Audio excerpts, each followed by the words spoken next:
Enjoy the story, and at the end, don't forget to rate it from 0 to 10. The reservation was for 2. Cecily Adare had made it 3 weeks in advance, back when she still believed her boyfriend of 4 years would remember what day October 14th was. She'd picked Auberge en Blois herself, the kind of place with cloth napkins folded into swans and a sommelier who spoke about wine the way other people spoke about lost loves. She'd saved up for it. Not dramatically, not in a jar with a label, but in the quiet way she'd stopped ordering the extra guacamole and started skipping the Friday night cab home and walking the 11 blocks instead.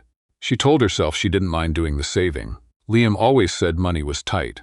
He texted at 6:43, 17 minutes before their reservation. Something came up at work. Rain check? No question mark, not even a sorry. Cecily Adare sat on the edge of her bed in the burgundy dress she'd bought on sale at the Bay, the one that fit the way things only fit when you try them on once and never again, and she stared at those 5 words for a long time. Then she grabbed her coat, her purse, and went anyway. She wasn't entirely sure why. Some stubborn, small part of her that refused to let the dress go to waste.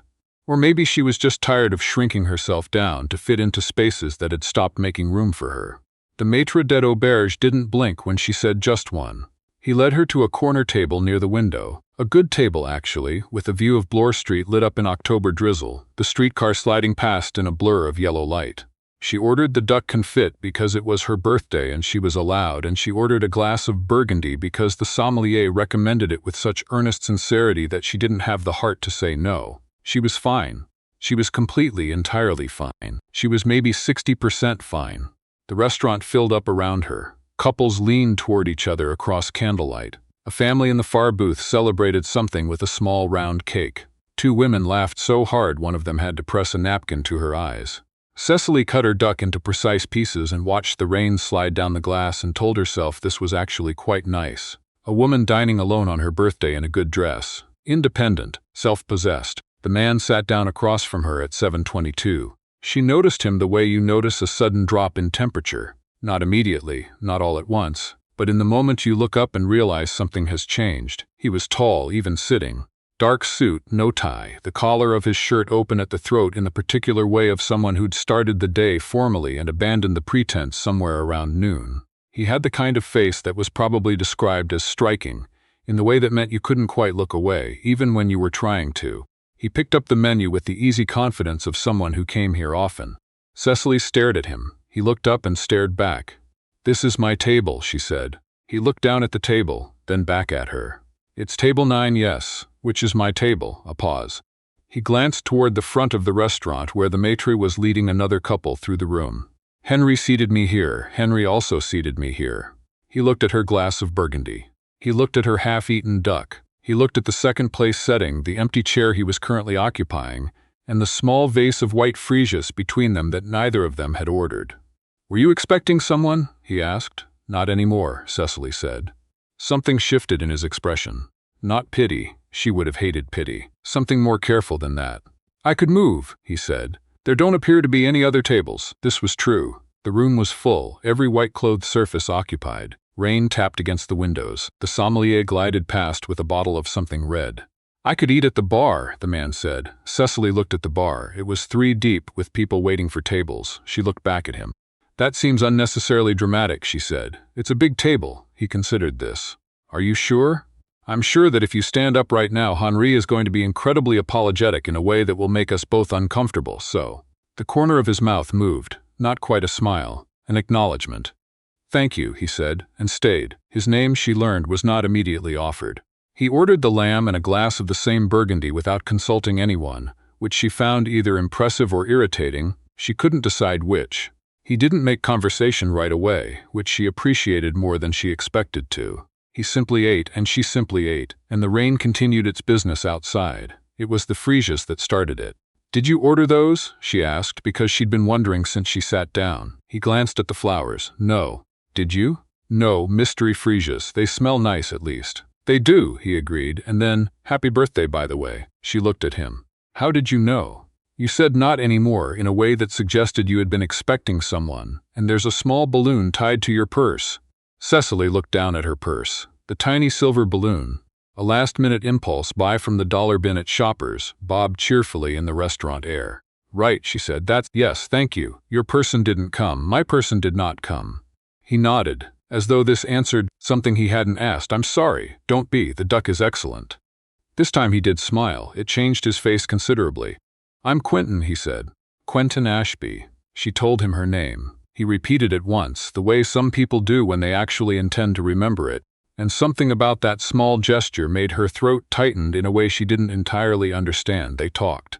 Not in the way of strangers performing at conversation, not the weather, not the traffic, not "where are you from originally." He asked her what she did, and she told him she was a florist, had her own small shop on Roncesvalles, and he said, "That explains it," in a way that made no sense until she asked what he meant, and he said she had the look of someone who'd spent time paying attention to small growing things. She told him that was either a compliment or an insult, and she wasn't sure which. "Compliment," he said immediately. She asked what he did. He said he ran a company. She asked what kind, and he said hospitality. Hotels, mostly, a few restaurants. She gestured around them. "Including this one? Including this one. That's why Henri didn't notice he double-seated us, probably. He's new. I'll speak to him." "Don't," she said. "I'd have eaten alone otherwise." He looked at her for a moment. "Is that what you'd prefer?" And she realized, somewhere between the burgundy and the rain and the mystery freesias, that it wasn't. That whatever tonight had started as sad and stubborn and 60% fine, it had turned into something she hadn't expected to need. "Ask me in an hour," she said. He did.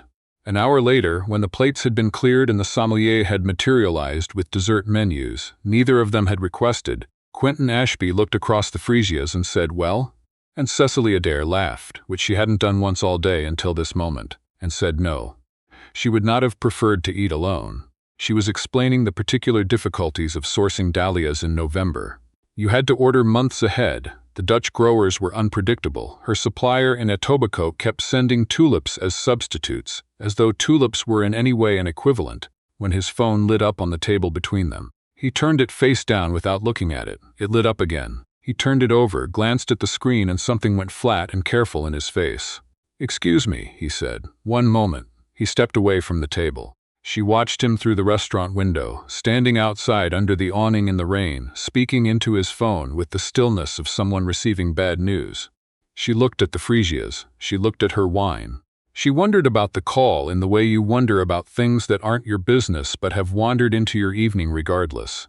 When he came back, he sat down and said nothing for a moment. "Everything all right?" she asked. "The board of directors of my company," he said, "has called an emergency session for tomorrow morning." A pause. "There's been an allegation." "Allegation of what?" He looked at her. She had the impression he didn't talk about his work to people he'd just met, and also that he was talking to her now because the evening had moved past the point where they were people who'd just met.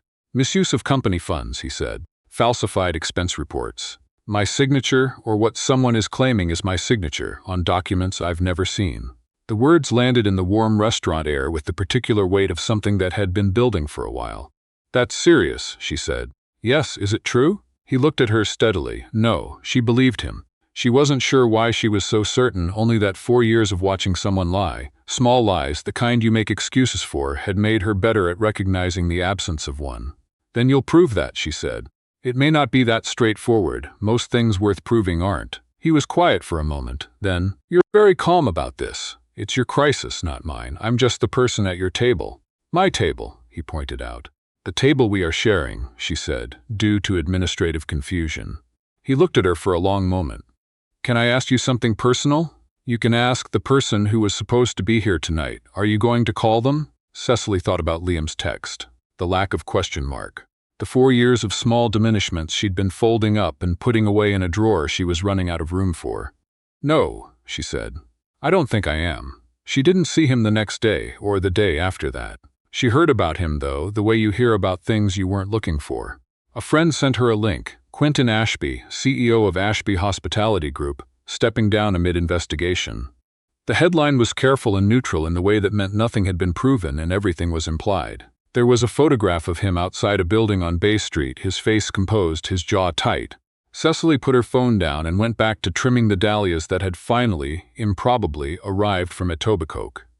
She thought about the way he'd said the allegation was untrue, the steadiness of it. She thought about this more than she probably should have. Her shop was called Stems, which she'd chosen because it was clean and honest, and she was tired of floral shops being called things like Petals and Dreams. It was small, 12 feet wide, tucked between a Portuguese bakery and a used bookshop on Roncesvalles. But it was hers, every inch of it, from the pale green walls to the standing buckets of seasonal stock to the hand-lettered chalkboard sign in the window that said, "Whatever you're celebrating, bring flowers." She'd opened it at 29 with her savings and a bank loan, and her mother's kitchen table repurposed as a consultation desk. And she was proud of it in the quiet way she was proud of most things she'd built herself. On Wednesday, 3 days after Auberge, the door opened at 11 in the morning and Quentin Ashby walked in. He was wearing a dark coat, no umbrella despite the November drizzle, and he looked like someone who hadn't slept the amount a person should sleep. But he looked at the shop, at the buckets of stems, the hanging dried eucalyptus, the small card display near the counter, with the particular attention of someone who was actually seeing it, not just passing through. "Hello," Cecily said. "Hello," he said. He didn't seem surprised to find her there, which made sense since it was her shop. "You weren't exaggerating." "About what?" "The dahlias." He nodded at the bucket near the window. They were deep burgundy, almost the color of her dress from the other night. "They're extraordinary. I told you they were worth the trouble." He stood in the middle of the shop with his hands in his coat pockets and said, "I owe you an apology. For sitting at my table?" "For the way the evening ended. I was distracted. It was your birthday and I made it about my problems." "You didn't make it about anything," she said. "I asked still." She looked at him for a moment. He had the look of someone who'd been in meetings for 72 hours straight and had emerged from them still standing, which was either admirable or concerning. "How bad is it?" she asked. "Bad enough." He paused. "There are people inside the company who'd benefit from my absence. They've been building this case for months. My signature was forged. I have a forensic analyst confirming it, but that takes time, and the board wants answers now, and the press has already decided. Who did it? I have a strong suspicion. My VP of Finance and 2 board members who've been quietly acquiring shares. If I'm removed, they gain operational control." "That's not just corporate politics," she said. "That's fraud. Yes. My lawyers are working on that angle." He looked at her. "I came because I wanted to see your shop. And I wanted to see how you were." "I'm fine," she said. "I broke up with my boyfriend." Something in his expression shifted. "I'm sorry. Don't be. I should have done it a year ago." He nodded slowly. She picked up a stem of eucalyptus that had fallen to the floor and set it back in its bucket. "I'm also out of guacamole," she said. He looked at her. "What? Nothing. Just context. The duck was very good the other night. I don't regret going." "Neither do I," he said, and the way he said it was so simple and direct that she had to look away and busy herself with rearranging something that didn't need rearranging. He came back on Friday, and the Friday after that. The second time he brought coffee from the Portuguese bakery next door without being asked. 2 cups, and said, "I didn't know how you take it." And she said black is fine, which was true, and he looked pleased in a way that seemed disproportionate to the information. He told her more about the investigation. She told him more about dahlias. They fell into a rhythm that felt for something that had started accidentally, unusually natural. She learned that he'd started Ashby Hospitality at 26 with 1 boutique hotel in Halifax, and no investors except his own savings and a loan from his father's pension fund, which his father had offered without being asked. She learned that he thought about hospitality the way she thought about flowers, as the business of making people feel, briefly, like they were somewhere worth being. She learned that he had a dry, flat humor that appeared without warning, like sun through November clouds, and that he laughed rarely enough that when he did it felt like something worth noting. She learned that the woman calling his phone that night at Auberge had been his ex-fiancée, Gwen, who was, it turned out, the sister of one of the board members building the case against him. "That's a significant detail," Cecily said. "My lawyers think so too. Did you know? When you were with her?" "No. I knew she had a brother on the board. I didn't know he was the one." He stopped. "She ended the engagement 8 months ago. I thought it was personal. It may have been strategy." Cecily held her coffee cup and thought about someone spending months dismantling a person's life from the inside. "I'm sorry," she said. "That's a particular kind of betrayal." "Yes," he said very quietly. The forensic report came back 4 weeks after their dinner at Auberge. The signature on every disputed document was confirmed as a forgery. Different ink saturation, inconsistent pen pressure, a slight rightward slant that Quentin Ashby's handwriting did not have. His lawyers filed fraud charges against the VP of Finance, Clement Drury, and 2 board members, siblings Warren and Patricia Hollis, the same morning. The board, suddenly facing the prospect of a very public criminal investigation, reversed course with the particular speed of people realizing they'd bet on the wrong outcome. Quentin was reinstated as CEO within 48 hours. Warren Hollis resigned. Patricia Hollis's resignation followed 6 hours later. Clement Drury's company laptop was seized by Tuesday. Cecily found out through the same friend who'd sent her the original headline, except this time the article was different. Ashby Hospitality CEO cleared, fraud charges filed against 3 executives. She was with a customer when her phone buzzed. She glanced at the screen, a text from a number she'd added to her contacts somewhere between the second and third Friday coffee. "It's done," it said. "Are you free tonight?" She finished wrapping the customer's peonies, tied the paper with twine, thanked her genuinely, and then went to the back room for exactly 30 seconds to allow herself to feel whatever this feeling was. Warm and relieved, and something more than either of those things that she wasn't ready to name yet. Then she typed back, yes. He took her to a small restaurant on King West, nothing like auberge, exposed brick and chalkboard menus and candles stuck in old wine bottles, the kind of place that was good without trying to announce it. He'd chosen it, she understood, with care. Not to impress, to be comfortable. They talked for 3 hours. She told him about her mother, who'd taught her to arrange flowers at a kitchen table in Scarborough using hedgerow cuttings and supermarket carnations, and the conviction that anything could be beautiful with intention. He told her about his father, the loan, the hotel in Halifax that had almost not made it through its first winter. "Were you scared?" she asked. "When you were starting?" "Terrified," he said, "and too stubborn to stop. I know that feeling." "I know you do," he said, and looked at her with the kind of attention she'd spent 4 years wishing someone would pay her. She told him about the dress, the birthday, the 60% fine. "You didn't seem 60% fine," he said. "I was performing the other 40. You were doing very well. I've had practice." He was quiet for a moment. "You shouldn't have to." She looked at the candle between them, wax dripping down the neck of the wine bottle. "I know that. I'm working on it." "For what it's worth," he said. "I'm glad Henri mixed up the tables. I'm going to start sending Henri a Christmas card." He laughed, properly, fully, and she thought again that it was worth noting. They walked afterward, even though it was cold and the wind off the lake had an edge to it that was purely November doing what November does in Toronto. She had a good coat. He didn't. She pointed this out. "I've lived here 15 years, he said. "I should know better." "You absolutely should." He stopped at the corner of King and Bathurst and turned to look at her, and the streetlight made his face very clear, and there was nothing careful in his expression now, nothing held back. "I'd like to do this again," he said. "Not as, I don't want to be vague about it. I'd like to take you to dinner, and after that to other things. I'd like to know you more than I currently do."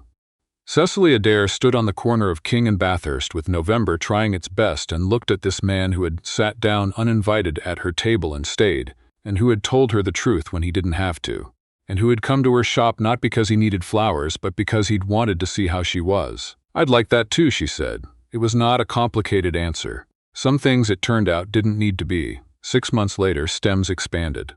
Not dramatically. She didn't knock down walls or hire a staff of 12. She took on an apprentice, a young woman named Bex from Parkdale, who had an extraordinary eye and who could wire a floral crown in the time it took Cecily to find the scissors. She added a small workshop space in the back where she ran weekend classes. Beginners on Saturdays, something she called difficult flowers on Sunday afternoons, which was actually about dahlias and orchids but which she privately thought of as being about anything worth the extra effort.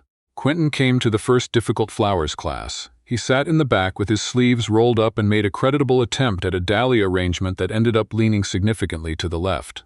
"It has character," Cecily told him. "It's listing," he said. "Character," she repeated firmly. He kept it on his desk at Ashby Hospitality, the listing dahlia arrangement in a glass vase, long after the flowers had dried.